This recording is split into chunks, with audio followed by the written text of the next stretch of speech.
আসসালামু আলাইকুম বন্ধুরা, আমি আজ একটা নতুন রেসিপি নিয়ে আপনাদের সামনে এসেছি। সেটা হচ্ছে মুরগির মাংস রান্না।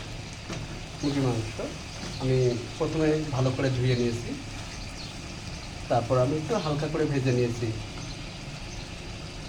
ফ্রাই প্যান বসায় দিয়েছি, দেন মাংসটাতে হাফ চা চামচ হলুদ এবং সামান্য একটু লবণ মিক্স করে তেলে হালকা করে ভেজে নিয়েছি। তারপর মাংসগুলোকে আমি নামিয়ে রেখেছি এবং তেলের মধ্যে, গরম তেলের মধ্যে 1 কাপ কুচি পেঁয়াজ কুচি দিয়েছি। পেঁয়াজ কুচিগুলো হালকা বাদামি করে ভেজে ওখানে দিয়েছি 2টা তেজপাতা, দিয়েছি দারুচিনি 3 টুকরা, সাদা এলাচ 5টা এবং 2টা গোলমরিচ। মাংস আছে আমি এখানে মাংস 1 কেজি পরিমাণ মাংস নিয়েছি। তারপর দিয়েছি আমি 1.5 চা চামচ হলুদ গুঁড়া, মরিচ গুঁড়া দিয়েছি 2 চা চামচ এবং পরিমাণ মতো লবণ। বলে রাখা ভালো, এখানে আমি অ্যাড করেছি রাঁধুনি মাংসের মশলা, মানে মুরগি মাংসের মশলা। আমি দিয়েছি রাঁধুনি প্যাকেট মুরগি মাংস যেটা ছোটোটা, ওটার আমি অর্ধেক পরিমাণ দিয়েছি মশলা। এবং দিয়েছি 1 চা চামচ পরিমাণে ধনে গুঁড়া এবং 1 চা চামচ পরিমাণ জিরা গুঁড়া। এই মশলাগুলো ভালো করে কষিয়ে আমি মাংস ঢেলে দিয়েছি।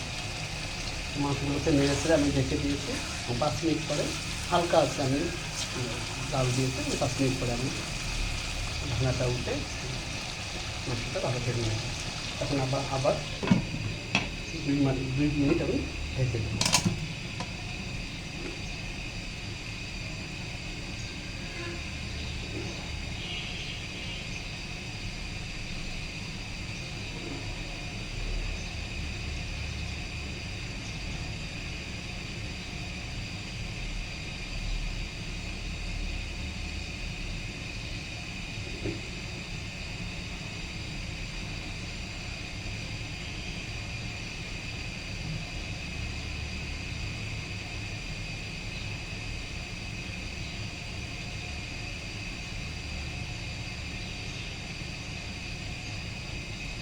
দু মিনিট হয়ে গেছে, আমি মাংসটা আবার ফ্রিজ করে দেবো।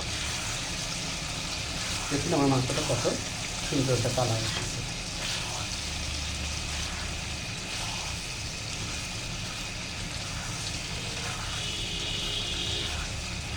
মাংসে আমি কোনো পানি অ্যাড করিনি।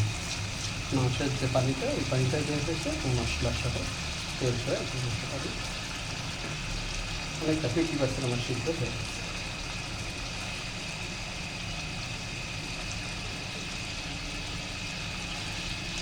সেটা আমি অ্যাড করেছি, সেটা আমি সব ভালো করে নেড়ে ছেড়ে দিই। ডালটাকে ভালো করে নেড়ে ছেড়ে দিয়ে আমি এখন দিয়ে দেবো আলু। আমি 2টা ছোটো আলু কেটে ধুয়ে রেখেছি, আলু 2টাকে